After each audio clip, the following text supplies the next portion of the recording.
तो hello friend, आज हमने सुप्रीम कोर्ट का स्ट्रक्चर बनाया है और देखिए किस तरह से हमने नोट्स सुप्रीम कोर्ट के बारे में बनाया है। तो चलिए देखते हैं नोट्स को। तो सुप्रीम कोर्ट एक तरह का संवैधानिक संस्था है और संविधान के भाग 5 में इसे रखा गया है।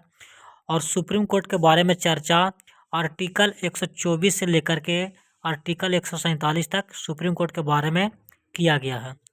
इसके बाद देखिए सुप्रीम कोर्ट की स्थापना 26 जनवरी 1950 को हुई थी और सुप्रीम कोर्ट का जो उद्घाटन हुआ था 28 जनवरी 1950 को हुआ था। और सुप्रीम कोर्ट में न्यायाधीशों की कुल संख्या, जब सुप्रीम कोर्ट शुरुआत में बनी थी तो उस समय न्यायाधीशों की संख्या 8 थी और मुख्य न्यायाधीश सहित न्यायाधीश और एक मुख्य न्यायाधीश मिलाकर 8 न्यायाधीश थे। और अभी अगर वर्तमान में देखा जाए तो 33 न्यायाधीश हैं और एक मुख्य न्यायाधीश है, यानी टोटल 34 न्यायाधीश हैं। और इसके बाद हम लोग देखेंगे सुप्रीम कोर्ट के बारे में, और हमने देखिए नोट्स बनाया है। तो ये देखिए अब है इसमें कि सुप्रीम कोर्ट के न्यायाधीशों की नियुक्ति किस प्रकार की जाती है, शपथ कौन दिलाता है। तो देखिए सुप्रीम कोर्ट के न्यायाधीशों की नियुक्ति राष्ट्रपति द्वारा कॉलेजियम के परामर्श पर होती है। और सुप्रीम कोर्ट के न्यायाधीशों की सेवानिवृत्ति आयु, यानी कि कितने वर्ष की उम्र में सुप्रीम कोर्ट के न्यायाधीश रिटायर कर दिए जाते हैं। तो 65 वर्ष की आयु में सुप्रीम कोर्ट के न्यायाधीश रिटायर हो जाते हैं।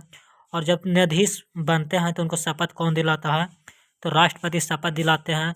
और जब इन्हें पद को त्यागना होता है तो राष्ट्रपति को संबोधित कर अपना पद त्याग देते हैं। इसके बाद देखिए और भी नोट्स बनाया है ये सुप्रीम कोर्ट का आर्टिकल के बारे में, जो हमने बतलाया कि 124 से लेकर के 147 तक सुप्रीम कोर्ट की चर्चा की गई है। तब देखिए आर्टिकल 124 में यह बतलाया गया है उच्चतम न्यायालय की स्थापना तथा संगठन के बारे में बतलाया गया है कि 124 में एक उच्चतम न्यायालय होगा और उसका संगठन किस प्रकार होगा। इसके बाद देखिए आर्टिकल 125 में यह बतलाया गया है न्यायाधीशों के वेतन के बारे में बतलाया गया है। और आर्टिकल 126 में यह बतलाया गया है कि मुख्य न्यायाधीश की नियुक्ति आर्टिकल 126 के अनुसार होगी। और आर्टिकल 127 में बतलाया गया है कि न्यायाधीशों की नियुक्ति आर्टिकल 127 के तहत होगा।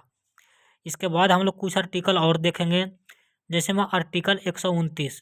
तो आर्टिकल 129 में यह बतलाया गया है कि सुप्रीम कोर्ट एक प्रकार का अभिलेख न्यायालय होगा, यानी जो भी फैसला सुप्रीम कोर्ट देगा वो रिकॉर्ड रखेगा और सुप्रीम कोर्ट के फैसला को कोई भी न्यायालय काट नहीं सकता है। यानी सुप्रीम कोर्ट के आधार पर ही उसी तरह के केस अगर हाई कोर्ट में जाता है तो हाई कोर्ट उसी तरह के फैसला देगा। फिर है इसके बाद है हाई कोर्ट भी रिकॉर्ड रखती है। तो हाई कोर्ट के बारे में आर्टिकल 215 के बारे में आर्टिकल 215 में बताया गया है कि हाई कोर्ट भी एक तरह का अभिलेख न्यायालय है और जो हाई कोर्ट का फैसला होता है वो जिला न्यायालय नहीं काट सकता है। इसके बाद हम लोग देखेंगे आर्टिकल 131 के बारे में। तो आर्टिकल 131 में मूल क्षेत्राधिकार के बारे में बतलाता है।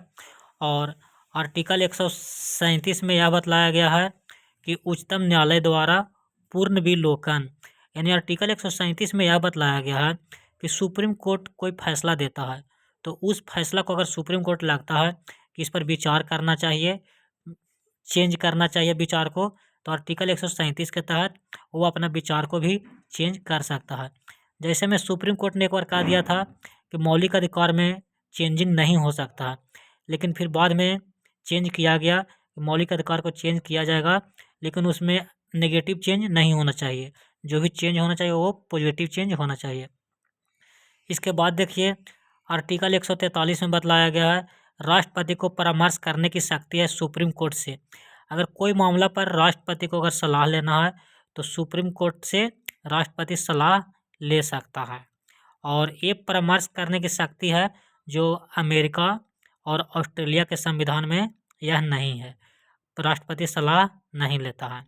एक बार 2G स्पेक्ट्रम पर राष्ट्रपति ने सुप्रीम कोर्ट के न्यायाधीशों से सलाह लिया था। अगर सलाह उसको लेना है तो कम से कम न्यूनतम 5 बेंच के न्यायाधीश होना चाहिए कम से कम। और इस तरह से राष्ट्रपति सलाह ले सकता है। अब राष्ट्रपति के विवेक पर निर्भर करता है कि सुप्रीम कोर्ट से जो विचार मांग रहा है वो माने या ना माने, राष्ट्रपति के विवेक पर निर्भर करता है। तो फ्रेंड, हमने इस तरह का नोट्स बनाया था सुप्रीम कोर्ट के बारे में। इसके बाद हम नया वीडियो लेकर आएंगे अलग से, अभिलेख न्यायालय के बारे में पूरा डिटेल्स लेकर आएंगे। फिर लेकर आएंगे उच्चतम न्यायालय द्वारा पूर्ण विलोकन, इसको लेकर आएंगे पूरा डिटेल्स में। और मूल क्षेत्राधिकार को पूरी तरह से डिटेल्स में लाएंगे। और आर्टिकल 143 को भी पूरे डिटेल्स में लाएंगे। अगर आप सच में यूपीएससी एंड बीपीएससी की तैयारी करते होंगे तो आप लोग भी इस तरह से नोट्स को बनाएं। तो इतना ही फ्रेंड, जय हिंद।